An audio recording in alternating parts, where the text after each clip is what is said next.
All righty, Coach Day, thank you very much for joining us. Folks, we got a lot of hands raised, so we'll go one question for this first round, and if we have time for follow-ups, we'll do that. Let's start it off. Leadoff hitter for us today is going to be Clay Hall. Clay, go ahead. Hey, Ryan, great tweet last night, by the way. I know you're talking probably thinking only about football. It feels like name, image, and likeness is on the horizon. There's a big Supreme Court case that's going to impact that. Have you given that any thought, how you guys will handle it, or who will handle it for you? Or do you feel like it's still a ways away? No, we've had very, a lot of talk about it.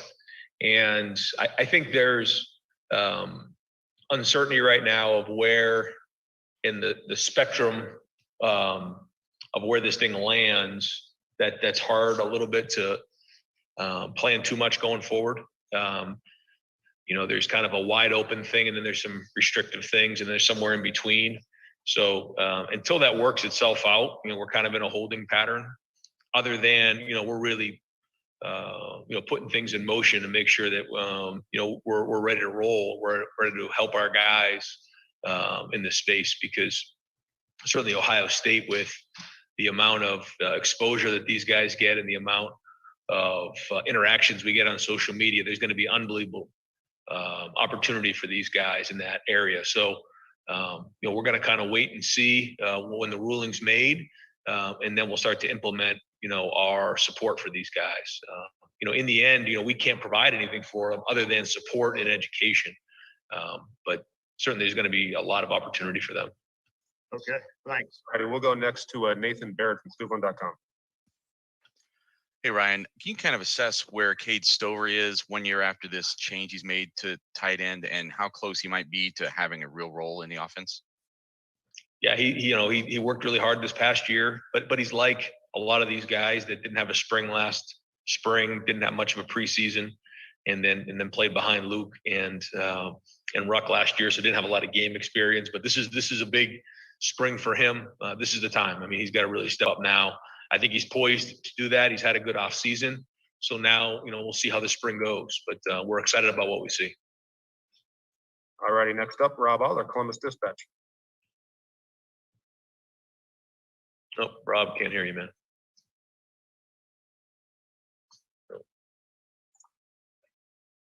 All right, Rob, come back to you. Let's go to Tim May. Tim?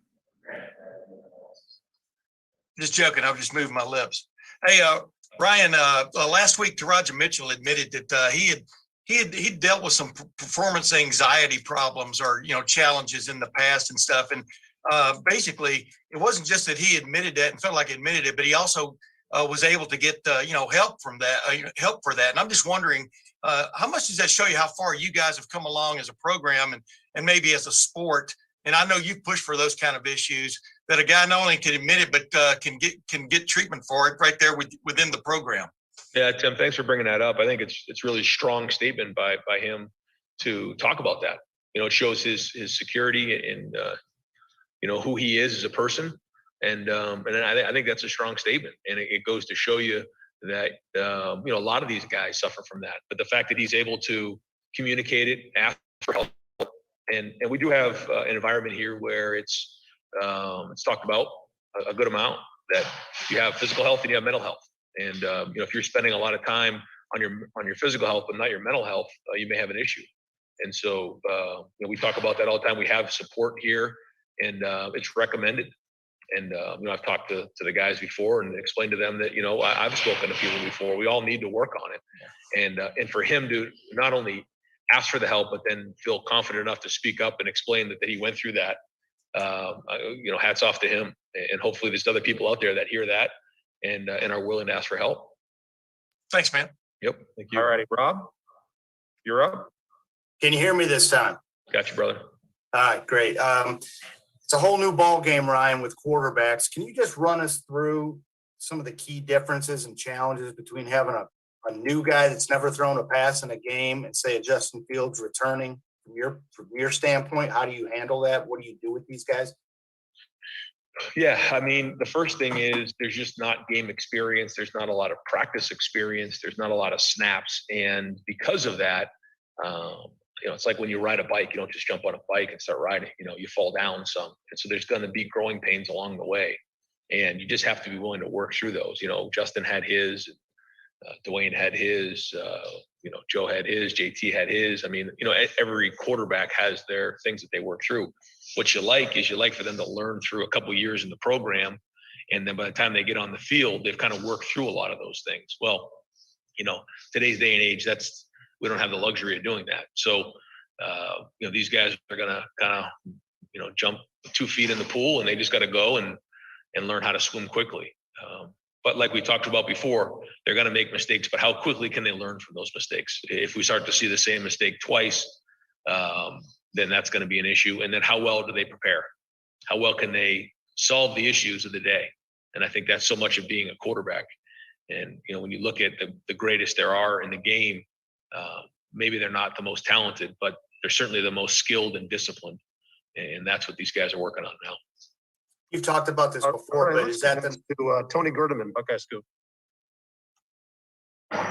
Ryan, going off a little bit of what Rob's talking about, with Kyle McCord, knowing how important those game reps are and you guys not having those, are there fewer roadblocks for him to win this job than in a standard year? And how have you seen him perform so far since he's been at Ohio? I mean, it's still early, still learning the offense, and we're still installing and all that. But I mean, there's no incumbent starter, so the competition's open, and guys are competing every day. And I think the thing for those guys is the other way to look at this thing is you can't win the job in one day. You can't win the job in one throw either. You have to just build over time.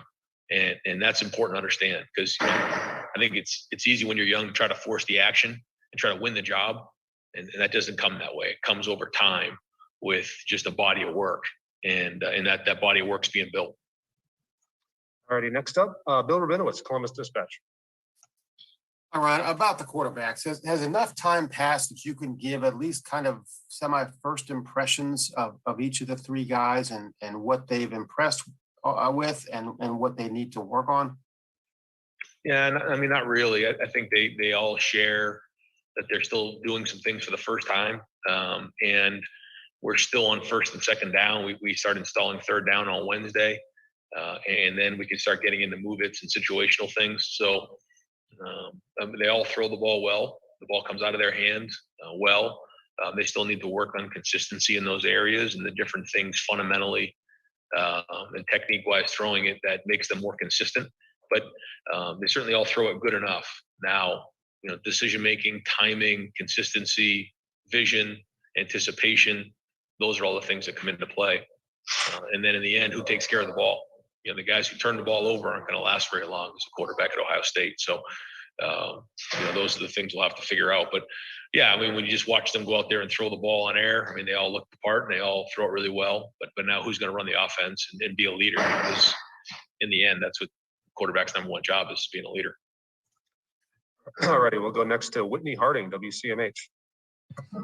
Hey, Ryan, tomorrow is pro day. My question is about Trey and Tommy. They are using this as an opportunity to help others and not just further their careers. What does that say about those two guys and your program, that these players are thinking beyond themselves with regards to their platforms?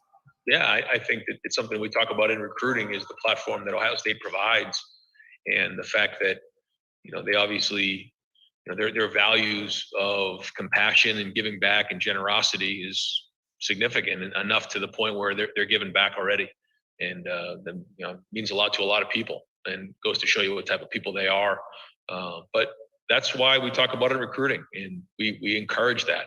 You use the platform that Ohio State has provided to you to make a difference, whatever that is. Certainly don't talk about that. That's up to them. And these guys are doing that, which is great, because that's what it's all about. All right, let's go next to Patrick Murphy, 247.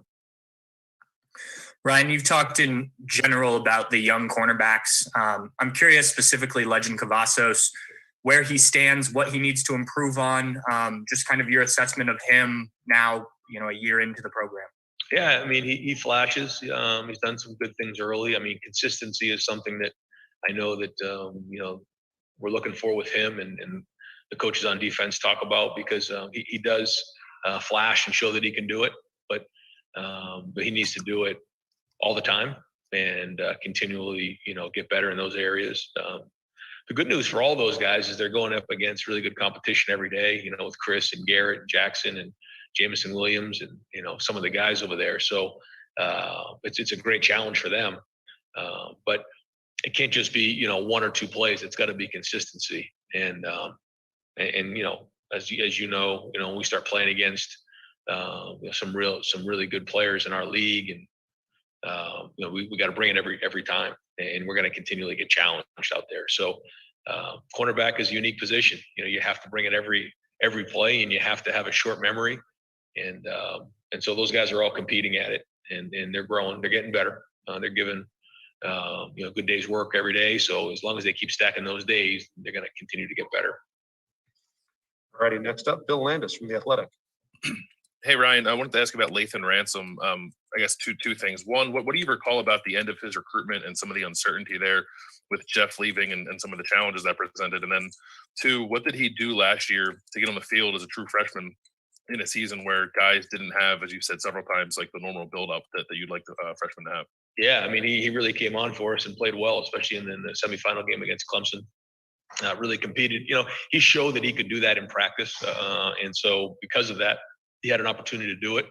It was hard this year, like you said, because we just didn't have a lot of those games where we could throw some of those guys in there and find out.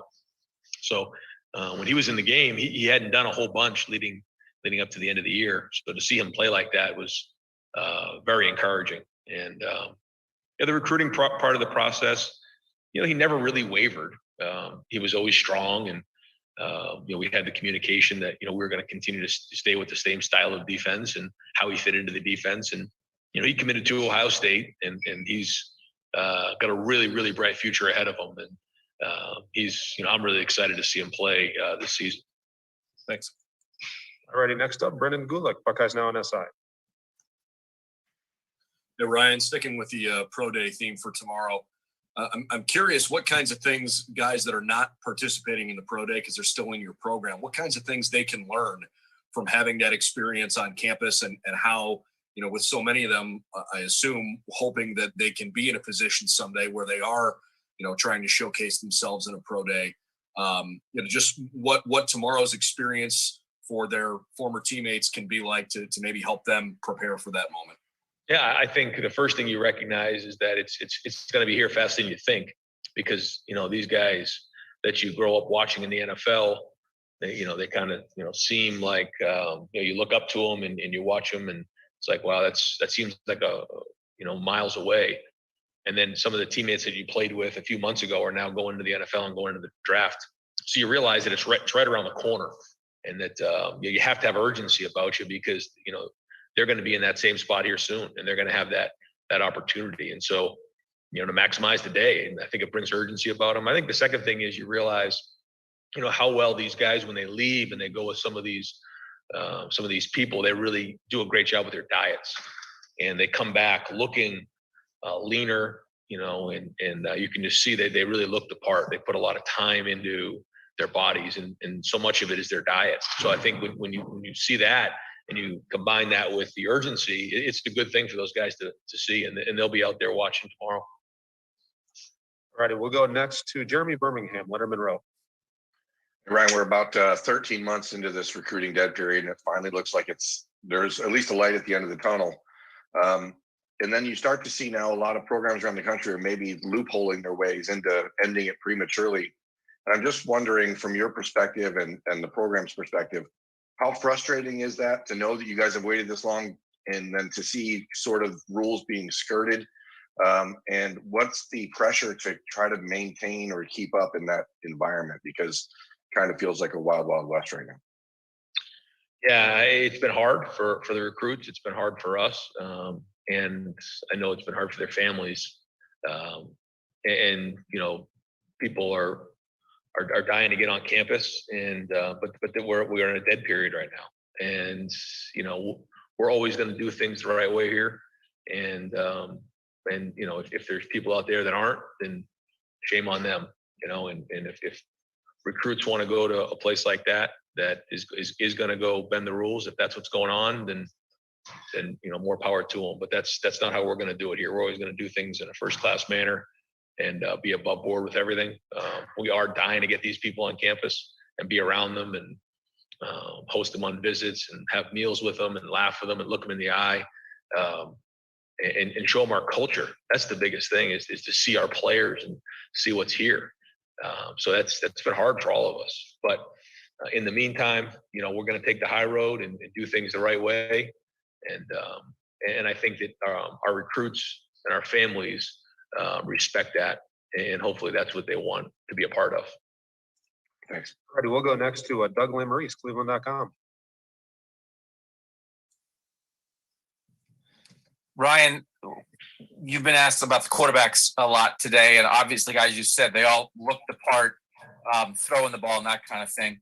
I guess this is a question for every quarterback competition, but what you're talking about with processing and in the moment and leadership, will you be able to get a full handle on that this spring and in the preseason, or is there some part of this competition that you just won't exactly know for sure until the winner plays against Minnesota? Yeah, and even then you may not know, Doug. The process of all that, and as you guys all know, I mean, it's from when you're a freshman, sophomore, junior, senior, and all the different stories of the quarterbacks that we've had here. Going back to even before I got here with JT and Cardell, and then it was Joe, and then it was Wayne, and then it was Justin. We have all these different stories of guys developing and learning at different times. And so to answer your question, no, I think the more practices we have, the more times we can put them in game situations, the better feel we'll have. But you never stop learning, and you see some of these guys who maybe go on to play in the NFL, and sometimes it takes 5 years. Sometimes it takes 1 year. Sometimes it takes 2 years. You just don't really know. And so as long as they continue to get better and keep growing, then we're going to keep working with them and try to figure it out. I'd love to sit here and tell you that I think we'll have a great feel for it in 2 weeks or 3 weeks or in the 5th practice of preseason, but I don't think so. I do think the more we're around them, the more we get a feel for it and the more it kind of shakes out. But you're right. I mean, even going to that first game, you'll still be learning and trying to evaluate it all. Thank you. All right, let's go next to Austin Ward, Letterman Row. Ryan, you've got 4 or 5 maybe potential or projected starters that can't participate in this spring, at least fully. I know that that's not uncommon for spring, but this is really missing 2 in a row for those guys. I know the flip side is that you can get younger guys reps, but is it more of a for you this particular year after what you missed that those guys aren't involved? Yeah, I mean, it's a shame, but that is also football. And, whether it's an injury or COVID or, I mean, there's just these type of things you have to work through and everybody has their own journey along the way. And, you try not to dwell on it. Certainly you don't like it. You hate it. Drives you nuts. It keeps you up at night. But we're just going to have to push through it. The good news is there are a lot of guys healthy, a lot of guys practicing, and the effort's been excellent. I think that the focus on fundamentals and techniques has been excellent because in the end, that's what it's going to come down to is effort, fundamentals, and techniques. That's your foundation that you're building. And then we keep going from there. But yeah, it's a shame for some of these guys who won't be able to do it, but we'll just try to get them healthy as fast as we can and get them into practice in preseason. All right, let's go next to Dan Hope, 11 Warriors. Hey, Ryan, if you have NFL coaches, scouts coming up to you tomorrow asking you, why they should draft Justin Fields, what are the biggest things you're going to tell them? Well, the first thing is I think when you look at the way he competes on the field, that speaks for itself. Not only his ability to throw the ball, but his size, ability to make plays. He's a winner. He's tough, really smart. And, he picks things up really quickly. So, whatever they teach in terms of a scheme, he's going to pick that up very, very quickly. And he's very, very competitive. So when you combine the talent, the size, the arm strength, his competitiveness, his toughness, his intelligence, I mean, it kind of checks all the boxes. And if you were trying to design a quarterback, to me, Justin fits that prototype. Now, hasn't played 4 or 5 years of college football. So the good news is he's got a really, really high ceiling. And, whoever drafts him, if they have, a really good plan for him and continually developing him, then the sky's the limit for Justin Fields. And I don't think anyone can argue that. Whether he's, ready-made to be the number one pick in the draft, that's up to them. Every team has to make their own decision. But I know this, everything you invest in that kid, you're going to get back. And it's just a matter of the fit. But when you start to go through all the different traits that he has, to me, he checks all the boxes. And he's a wonderful young man. So I think, someone's gonna take a shot at him here early in the draft, and they're gonna have a franchise quarterback for a long time. We'll go next to Stephen Means, Cleveland.com. Ryan, just another question about the quarterback battle. Obviously, part of the benefit that Jack and CJ would have had last year is just being around Justin, whether it's in practice time or just hanging around the Woody or whatnot. How much of that did they lose with the pandemic? Not just necessarily the on the field stuff, but just some of the off the field intangibles that maybe he could have been teaching them over the past years. And how does that impact this battle now? I think on the field stuff, they got a chance to see it for the most part. It was more of the off the field things when we would split up a little bit in terms of meeting. So they still saw it. They still got a feel for it for the year. They didn't get to see the last spring.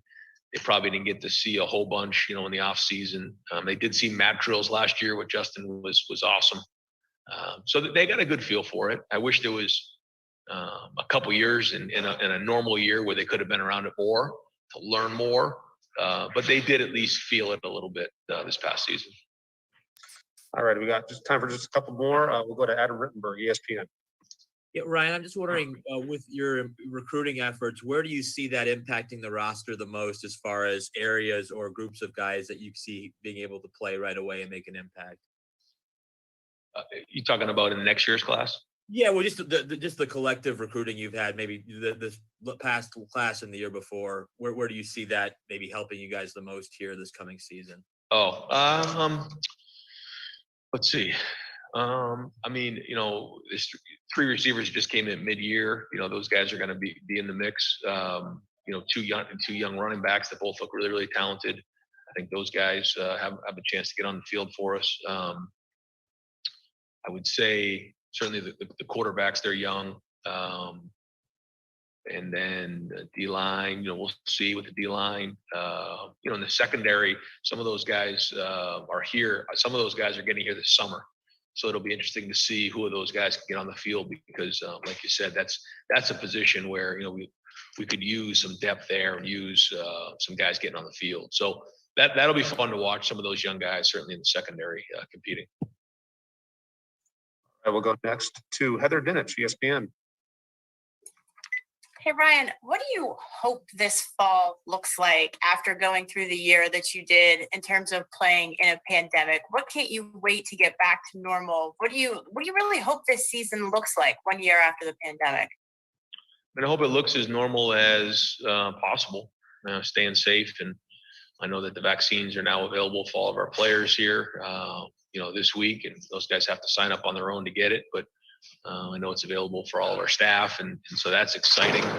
And so, hopefully it can be as normal as possible. I think the most exciting thing, as a coach is that two things. One, we're able to continue to work to get better and without having any interruptions and have a normal lead up to the season. And then two, having, fans back in the stands for our players to get that, response and feedback after a great play and that support when you walk in the stadium, because call it for what it is. That's part of the reason why these guys play. They love it. They love playing in front of fans, and they didn't have that this past year. So I'd say those are probably the two areas I'm most excited about. All right, we're going to go with three more. First one is Tom Van Aaron, ESPN.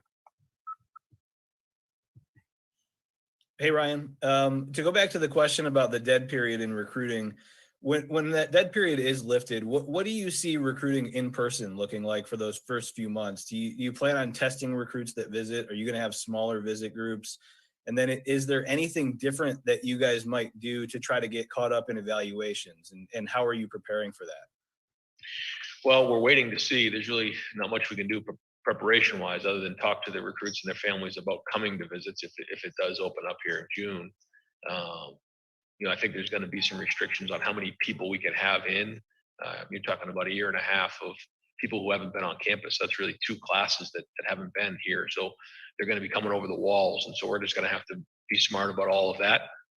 But for the 2022 class, we're going to be able to do some official visits here, which is great, get them back on campus. And we're going to wait to see what the university says about, testing and that stuff when they come on campus. But there's also some talk about possibly having,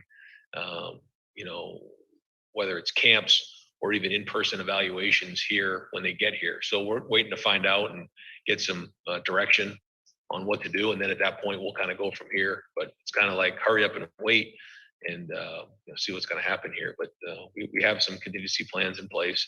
Certainly talking to the families about getting them here because I know there's a lot of people that are excited to get on campus and get around the program. All righty, we'll do 2 more. First one to Joey Kaufman, Columbus Dispatch. Ryan, have you given any thought to how the expansion of roster sizes this fall will kind of affect teams differently throughout the conference? Like some teams have projected to have 90+ guys on scholarship. More teams will have more returning production and experience versus other teams. Do you have any sense on how that might look or just kind of shape the season?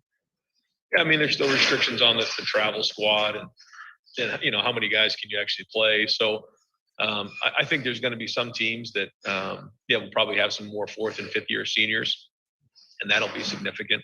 For us, a lot of those guys, whether you say it's fortunate or not, I don't know. But they leave to go on to the NFL. They typically don't stay around for that 4th and 5th year. The good news is they're good players. The bad news is they're not here for that 4th and 5th year.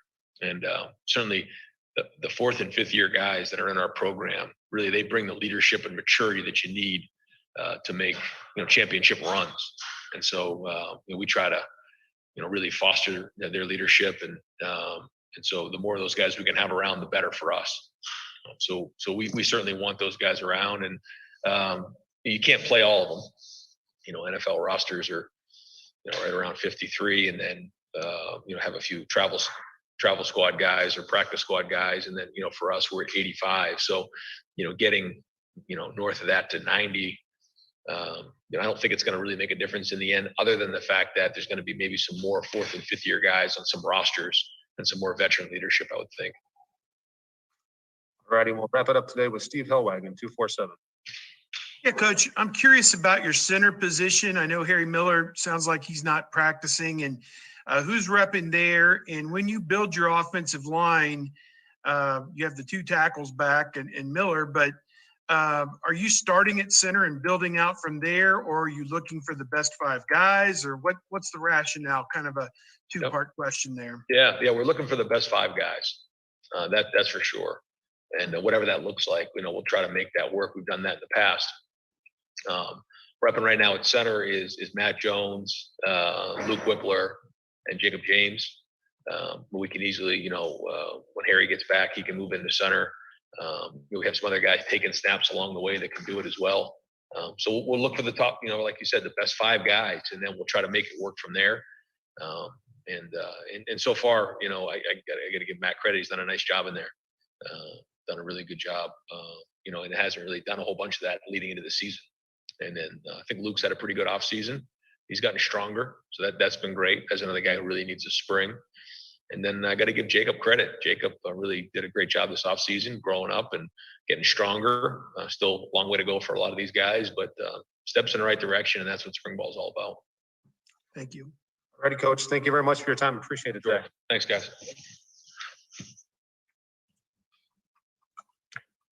All righty, folks. Thank you. We'll talk to you again tomorrow for a little pro day.